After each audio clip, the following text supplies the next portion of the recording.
Isang mapagpalang araw po sa ating lahat. Magandang araw at gabi po dyan sa mga silent viewers at solid supporters ng Chris Migalap. Shoutout po at kamusta po kayo? So yun mga kalingap, may panibago na naman po tayong pag-uusapan patungkol nga po kung saan Krista bantay sarado ng kanyang tatay. Tatay Junel ayaw matulad ang love team ng ni Chris sa ibang love team mga Kalingap at Krista. Bawal nga raw munang ma-in love. At yan nga po ang ating pag-uusapan. Maya-maya na lamang. Pero bago po yan, kung bago ka pa lang po sa aking munting YouTube channel, pa-like, share, and subscribe naman po at pakipindot na rin po ng notification bell para lagi po kayong updated sa aking i-upload na video at paalala rin po, bago po tayo mag-ikay ng ating mga komento at opinion, itapusin po muna natin ang kabuuan ng video nang sa ganun nga po ay akma po ang ating i-comment mga kalingap at lagi ko rin nga pong hiling sa inyo, patuloy nating suportahan ang mag-ama na matubang. Napakaganda nga po yung ipinapakita nila sa ating mga pagbibigay saya at tulong sa ating mga kababayan. Ipatuloy po nating suportahan at i-marathon mga kalingap.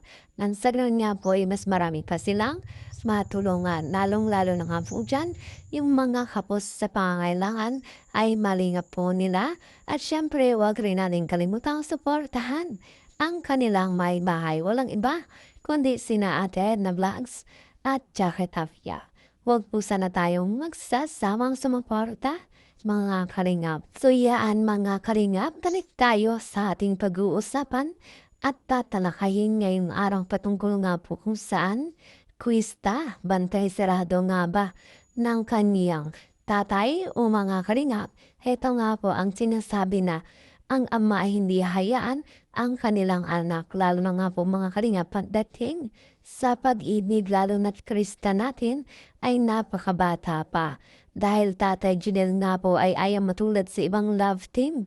Itong ni Chris mga kalingap, kung kaya Krista ay bawal daw munang ma-in love. Grabe nga po mga kalingap. Paano ba yan? Kapag itong si Krista nga natin ay mai-in love na o tulay ang ma-in love dito kay Kalingap Mikoy natin, grabe nga po mga kalingap. Siyempre hindi rin maiwasan yan, lalo't isang dalaga at isang binata mga kalingap. At siyempre lagi ring magkasama, lalo na nga po sa kung ano man yung mga importanteng kanilang lakad at lalo na nga po sa love team ng Mikris mga kalingap. Kung kaya ito, nakikita natin ng medyo merong paglambing itong dalawa sa isa't isa. At mukhang nai-inlove na nga mga kalingap itong si Krista dito kay Kalingap Mikoy natin. Subalit, Tatay Jonel natin talagang hindi mo napapayagang ma-inlove itong kanyang minamahal na anak. Dahil mga kalingap, nais nga pong makapagtapos muna itong si Krista natin sa pag-aaral. At syempre, bata pa nga po itong si Krista natin. At syempre nga po, hanggang meron nga pong opportunity o merong pagkakataong may tumutulong sa kanila, ay lulubos-lubusin na mga kalingap dahil minsan nga lamang ito.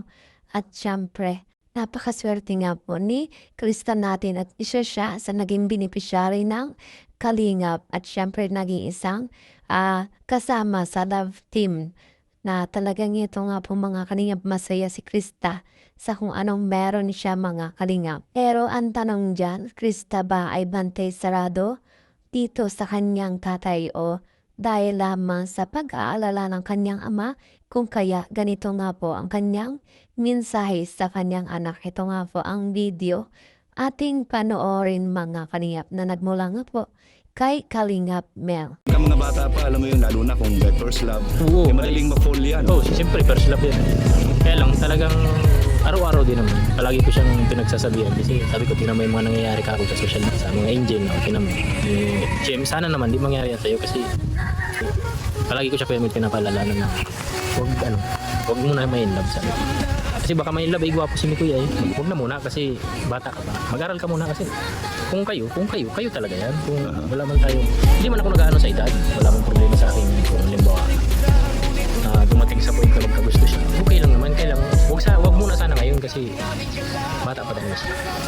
wala ba siyang naikukwento sa'yo na posibleng ma-in love siya kay Mikoy?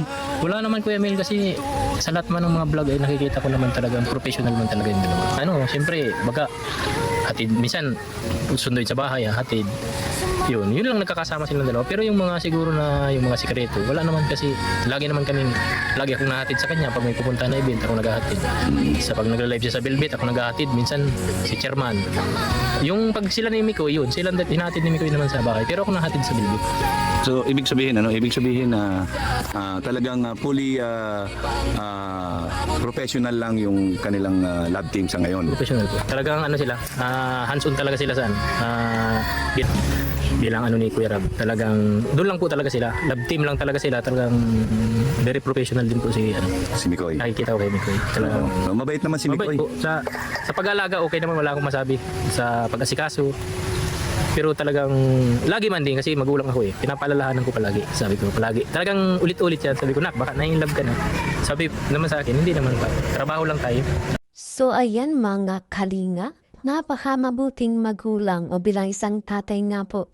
Itong tatay ni Krista natin mga kalingap dahil na po sobrang iniingatan niya. Itong si Krista natin at paulit-ulit niya nga po kinakamusta o kinakausap itong si Krista na baka in love ng araw ito kahit Mikoy natin mga kalingap. Pero ito si Krista natin na mabait at talagang maalalahanin sa magulang kung kaya Krista natin ay talagang nakikinig sa kanyang mga magulang, sa mga payo ng kanyang magulang para nga po sa ikabubuti niya mga kalingap. Dahil ito nga pong tatay ni Krista natin natatakot na baka matulad nga po sa ibang love team na ay nihantulad pa nga po dito sa love team ng EDC na itong si Biancy natin mga kalingap ay na-in-love nga po talagang nagkaroon ng issue pa.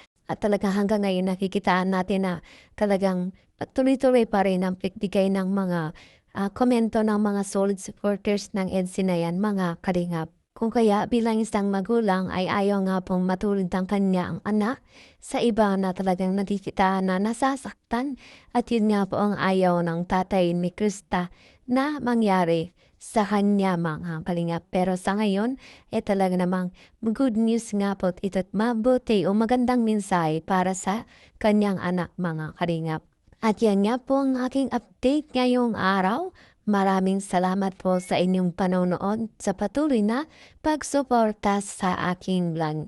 Yun lamang po, maraming salamat.